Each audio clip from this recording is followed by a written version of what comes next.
semuanya, perkenalkan, nama saya Nurlita Jami dari kelas A14 kelompok 4, CPNS dari Kementerian Imigrasi dan Pemasyarakatan. Pada kesempatan kali ini, saya akan menceritakan apa yang saya dapat setelah mempelajari modul 1 sampai modul 3 pada Latsar CPNS gelombang kedua. Pada modul 1, saya mempelajari mengenai wawasan kebangsaan. Wawasan kebangsaan merupakan cara pandang kolektif bangsa Indonesia dalam mengelola kehidupan bernegara berdasarkan jati diri bangsa dan kesadaran terhadap sistem nasional. 4 konsensus dasar yang tidak dapat diganggu-gugat antara lain, yang pertama Pancasila, kedua UUD 1945, ketiga NKRI, dan keempat Bhinneka Tunggal Ika.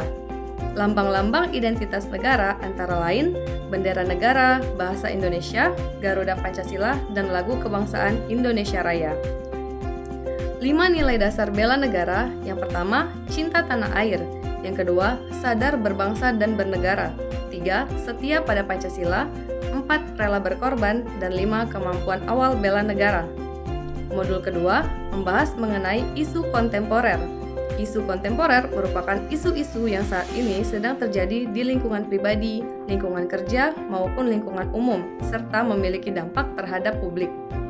Contoh isu kontemporer yaitu seperti perkembangan teknologi. Dengan adanya teknologi, menuntut pelayanan yang semakin cepat dan transparan, sehingga membuat ekspektasi masyarakat terhadap kinerja pemerintah menjadi semakin baik dan optimal. Konflik kepentingan sendiri merupakan suatu kondisi di mana kita punya kepentingan pribadi untuk menguntungkan diri sendiri atau orang lain dalam menggunakan wewenang.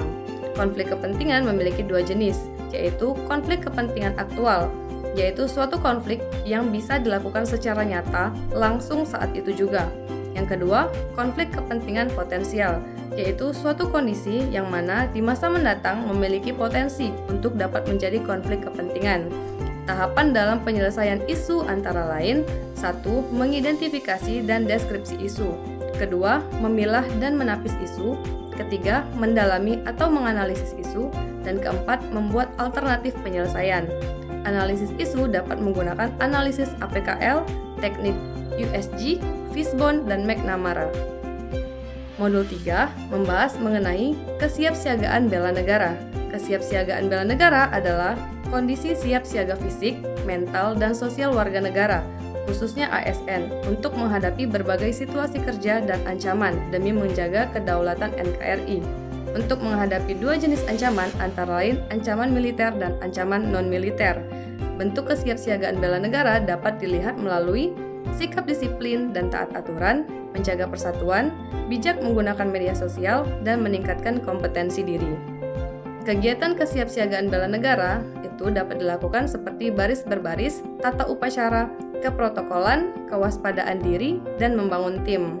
Maka dari itu, bela negara adalah kewajiban seluruh warga negara, termasuk ASN. Kesiapsiagaan diperlukan untuk menghadapi ancaman militer dan non-militer. ASN berperan sebagai pelayan publik, teladan, dan penjaga persatuan. Implementasi bela negara dimulai dari hal kecil dalam kehidupan sehari-hari.